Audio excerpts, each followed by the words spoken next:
മാന്ത്രിക താലി. ഇച്ച പറ, എന്താ വേണ്ടത്? അവൻ TV നോക്കിക്കൊണ്ട് തന്നെ പറഞ്ഞു. നിനക്ക് ഇഷ്ടമുള്ള ജ്യൂസേ, അതിന് എന്റെ ആവശ്യമില്ല. ഓ, ഇങ്ങനൊരു സാധനം ഒരു വക ചോദിക്കാൻ കൊള്ളത്തില്ല. യു നോ ദെൻ, നീ ഡിസ്റ്റർബ് ചെയ്യാതെ. I want to see this news. ഇതിലയാളെ കുഞ്ഞമ്മ പറ്റി കിടപ്പുണ്ടോ? എപ്പോ നോക്കിയാലും ന്യൂസ് അല്ലെങ്കിൽ ലാപ്ടോപ്പ്. കാശി ഗൗരവത്തോടെ പറഞ്ഞു. രുദ്രകുമാരി, ഐ ടോൾഡ് യു. അവൾ മറുപടി പറയാൻ തുടങ്ങിയപ്പോ നെച്ച് അവരുടെ അടുത്തേക്ക് വന്നു. കാശി, എന്താ ഒരു ചർച്ച? നത്തിങ്. അവൻ്റെ ഒരു പിരി ഉയർത്തി ഹൃദയം നോക്കി. എഴുന്നേറ്റ് പോവാനാണ് അവൻ പറഞ്ഞതെന്ന് അവൾക്ക് മനസ്സിലായി. നെച്ചു കാശിയുടെ അടുത്ത് ചേർന്നിരുന്നു. ഹൃദ്രയ്ക്ക് ചെറിയൊരു നോവ് വന്ന് കണ്ണു നിറഞ്ഞെങ്കിലും അവൾ അതടക്കി എഴുന്നേറ്റ് അവരുടെ അടുത്ത് നിന്നും പോയി. അവർ രണ്ടുപേരും അവൾ പോയ നിമിഷം മുതൽ മറ്റുള്ളവർക്ക് മനസ്സിലാകാത്ത രീതി കോഡ് വെച്ച് ന്യൂസിനെ കുറിച്ച് സംസാരിച്ചു. നെച്ചുവിന് മനസ്സിലായി ഹൃദ്രയോട് കാശി അങ്ങനെ പറഞ്ഞ് പിടിച്ചിട്ടില്ലെന്ന്. അതുകൊണ്ട് തന്നെ അവൾ കാശിയോട് കൂടുതൽ ചേർന്നിരുന്ന സംസാരിച്ചത്. കേസിന്റെ കാര്യത്തിൽ അവൻ പക്കാ പ്രൊഫഷണലാണ്. അതുകൊണ്ട് തന്നെ നന്നായിട്ട് അവർ സംസാരിച്ചു. മോളെ, ഞങ്ങൾ എല്ലാരും നോക്കി, ഒരു രക്ഷയില്ല, ചെറിയച്ഛൻ പറഞ്ഞു. അവരെ കണ്ടപ്പോ ഹൃദ്രയുടെ മൂട് മാറിയിരുന്നു. ആണോ? ഞാനൊന്ന് ആലോചിച്ച് നോക്കട്ടെ. അല്പനേരം തെക്ക് വടക്കടന്നു. നടുവിന് കയ്യും കൊടുത്തോളൂ പറഞ്ഞു. കിട്ടി. എല്ലാരും ആകാംക്ഷയോടെ നിന്നു. പങ്കജാക്ഷൻ ആന് ഹൃദ്രയെ ഒഴികെ എല്ലാവരും വാസുമുത്തശ്ശനെ നോക്കി. പെട്ടെന്ന് എല്ലാവരും കൂട്ടച്ചിരിയായിരുന്നു. എന്താ എല്ലാരും ചിരിക്കുന്നത്? വംശി ചിരി അടക്കി പറഞ്ഞു. ഏട്ടത്തി, അത് വാസുമുത്തശ്ശന്റെ എക്സ് ലവറുടെ ആംഗ്ലയുടെ പേരാണ്. അങ്ങേരുടെ കയ്യിൽ നിന്നേ പുള്ളിക്ക് പെങ്ങളെ നോക്കിയതിന് കണക്കിന് കിട്ടിയിട്ടുണ്ട്. മനസ്സിലായില്ല, വാസുവിന്റെ ഭാര്യ പറഞ്ഞു. മക്കളെ, ഇങ്ങേരെ ആ പെണ്ണിനെ കാണാൻ അവരുടെ മതിലിന്റെ മണ്ടേ വലിഞ്ഞു കയറി. പുള്ളി പട്ടാളമായിരുന്നു. ഏതോ ഒരു രാജ്യദ്രോഹി അയാളുടെ വീട് ആക്രമിക്കാൻ വരുന്നെന്ന് കരുതി അയാളുടെ തോക്ക് കൊണ്ട് വെടിവെച്ചു. നേരെ ഞങ്ങളുടെ ചാണകക്കുഴിയിലേക്ക് വീണു. പിന്നെ എന്റെ അച്ഛനും അമ്മാവനും ഈ കാമുകനെ രക്ഷിച്ചത്. എന്റെ മോളെ, എനിക്ക് ഇപ്പോഴും ഓർമ്മയുണ്ട്. പല്ലും തേച്ച് കഴിഞ്ഞ് ഞാൻ തൊഴുത്ത് കഴുകാൻ വന്നപ്പോ അച്ഛനൊക്കെ ആളെ കുളിപ്പിക്കുമായിരുന്നു. ഭാഗ്യത്തിന് പല്ലിളിക്കുമ്പോ മാത്രം അറിയാം മനുഷ്യനാണെന്ന് എന്നും പറഞ്ഞു അവർ പല്ലില്ലാത്ത മോനെ കാട്ടിച്ചിരിച്ചു.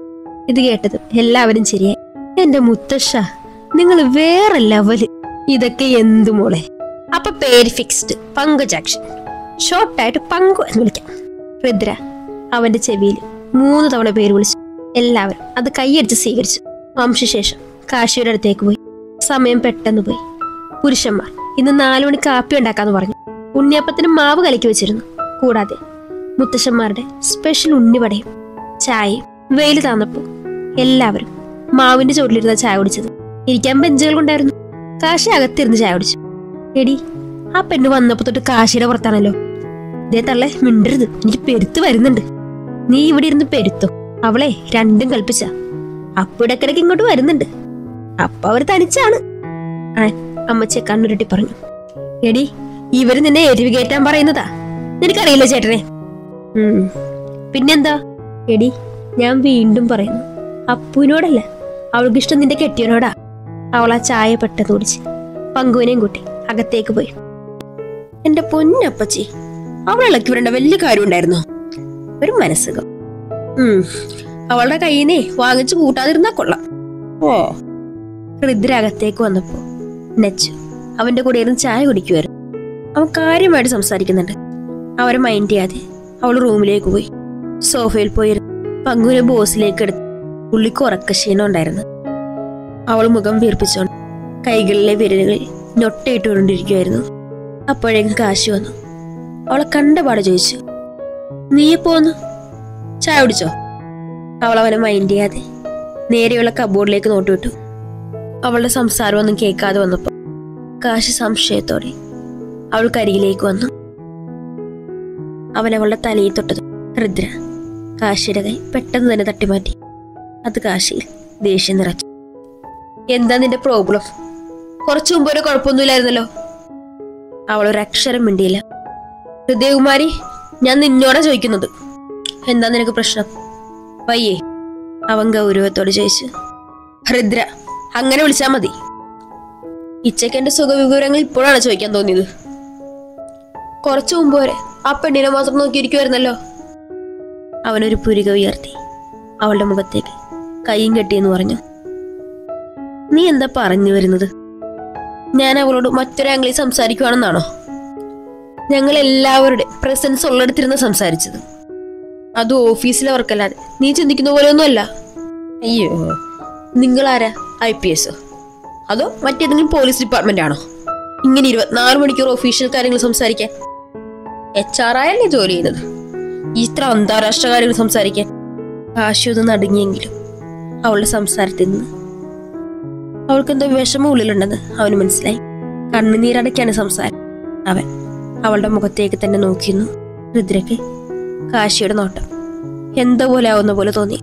അവൾ സോഫയിൽ നിന്ന് ചാടി എഴുന്നേറ്റ് മുഖം ഒരു വശത്തേക്ക് തിരിച്ചു പറഞ്ഞു, മുന്നീന്ന് മാറ്.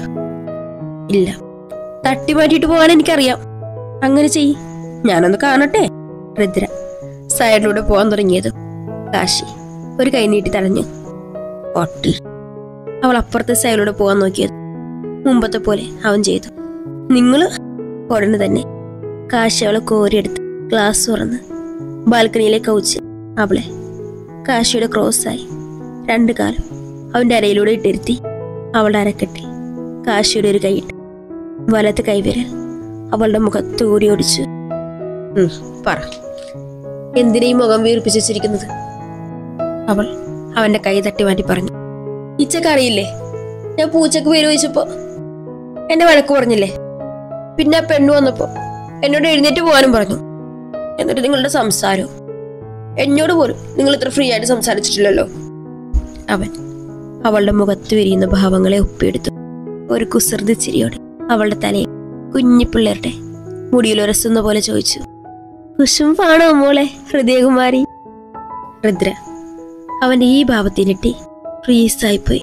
ശരീരത്താകമാനം കുളിര് കോരുന്ന പോലെ പെട്ടെന്ന് കണ്ടടച്ചു. രുദ്രയുടെ മിടുപ്പ് വേഗത്തിലായി.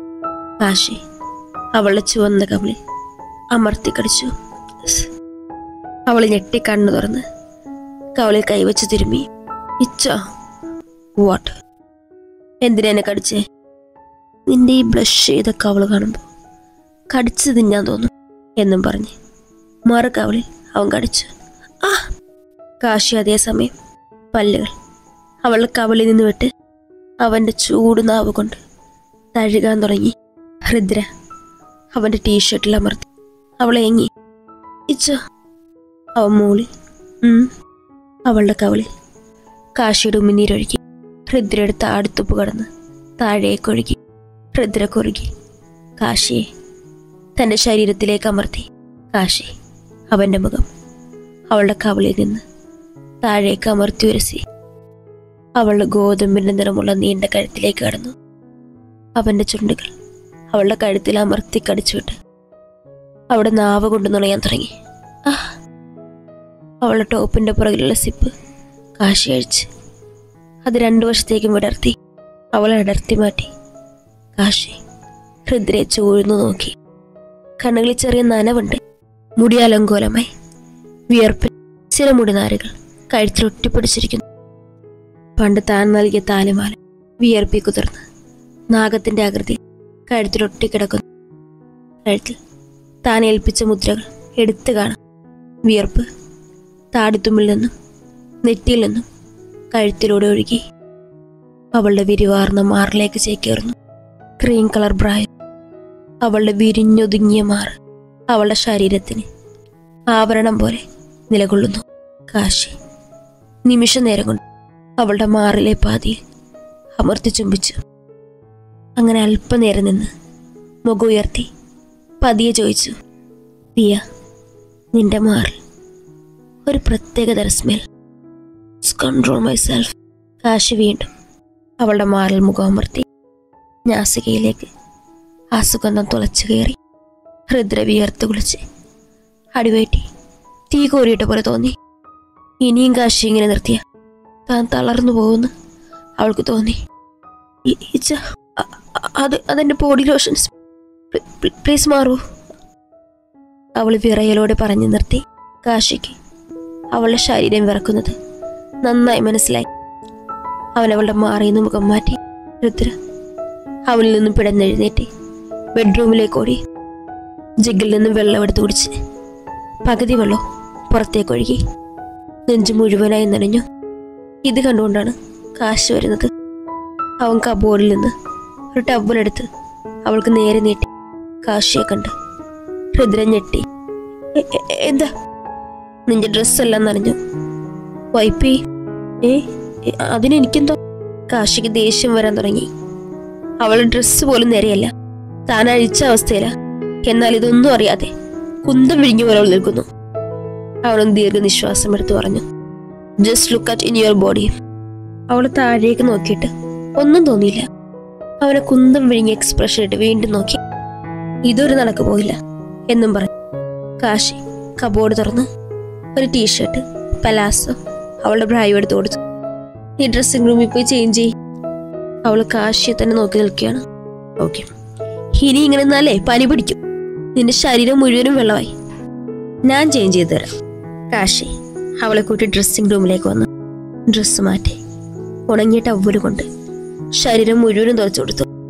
രുദ്ര കാശിയെ കണ്ണു ചിമ്മാൻ നോക്കി മനസ്സിൽ പറഞ്ഞു, ശരിക്കും അമ്മമാരെ കുഞ്ഞുങ്ങളുടെ ശരീരം തുറച്ച് അവരെ ഉടുപ്പിടിക്കും പോലെ ഒരു കുഞ്ഞു കുട്ടിയെ പോലെയാ ഇച്ചേനെ പരിചരിച്ചത്. മറ്റൊരർത്ഥത്തിൽ അവന്റെ കണ്ണുകൾ അവളുടെ ശരീരത്തിൽ എഴിഞ്ഞു നടന്നില്ല. ഡ്രസ്സ് ഇരിപ്പിച്ച് കഴിഞ്ഞതും രുദ്ര കാശിയെ കെട്ടിപ്പിടിച്ച് കവിളിലമർത്തി ചുംബിച്ചുകൊണ്ട് പറഞ്ഞു, താങ്ക്സ്. അവൻ ഗൗരവത്തോടെ ചോദിച്ചു, ബോധം വന്നോ? അത് പിന്നെ ഓണർ അറിയാതെ നിങ്ങൾ കടവുൾക്കാരണം ചെയ്യുമെന്ന് ഞാൻ കരുതിയില്ല. എന്ത് പറഞ്ഞാലും ഇതുപോലെ ഉടായിപ്പ് വർത്താനം കാണും കയ്യിൽ. ഞാൻ കാര്യമല്ലേ പറഞ്ഞത്. എന്നോട് ഇതൊക്കെ നേരത്തെ ഒന്ന് അറിയിച്ചിരുന്നെങ്കിൽ ഞാൻ റെഡിയായേനെ. ഇതിപ്പോ എല്ലാം ഒരുമിച്ചൊന്നും ഞാൻ പേടിക്കില്ലേ? നിന്റെ പേടി മാറ്റാൻ വന്ന എന്നോട് തന്നെ പറ. അത് പിന്നെ ഇറ്റ്സ് നാച്ചുറൽ. എല്ലാം പെട്ടെന്ന് ആക്സെപ്റ്റ് ആവണമെന്നില്ല. നമ്മുടെ മാരേജ് കഴിഞ്ഞ് ആഴ്ചകൾ പോലും ആയിട്ടില്ല. Take your own time. Kashi രുദ്രയെ ടേബിളിന്റെ മുകളിലിരുത്തി അവളുടെ ഷോൾഡറിൽ പിടിച്ചുകൊണ്ട് പറഞ്ഞു, ഞാൻ പറഞ്ഞല്ലോ നമുക്ക് മുന്നിൽ ഇനിയും ഒരുപാട് ടൈമുണ്ട്. ബേസിക്കലി എനിക്ക് വിവാഹം, കുട്ടികൾ, ഇങ്ങനെയുള്ള ഈ ചീപ്പ് സെന്റിമെന്റ്സിനോട് പണ്ടേ ഇൻട്രസ്റ്റ് ഇല്ല. നമ്മുടെ വിവാഹം നടന്നത് തന്നെ വംശയ്ക്ക് ഞാൻ കൊടുത്ത വാക്കിന്മേലാണ്. ലൈഫ് ലോങ് താൻ എൻ്റെ ഭാര്യയായിട്ട് ഉണ്ടാകുകയും ചെയ്യും. മാരേജിന് മുമ്പ് നീ എങ്ങനെയാണോ അതിനുശേഷം നീ അങ്ങനെ മതി. നിന്റെ ഇഷ്ടങ്ങൾക്കോ താല്പര്യങ്ങൾക്കോ ആരും വിലകുതടിയാവില്ല. തിരിച്ചെനിക്കൊരു ഉറപ്പ് വേണം. റെസ്പോൺസിബിൾ ആയ ഒരു ഉദ്യോഗസ്ഥനാണ് ഞാൻ. എനിക്കെൻ്റെ പ്രൊഫഷണലാണ് ഏറ്റവും വലുത്.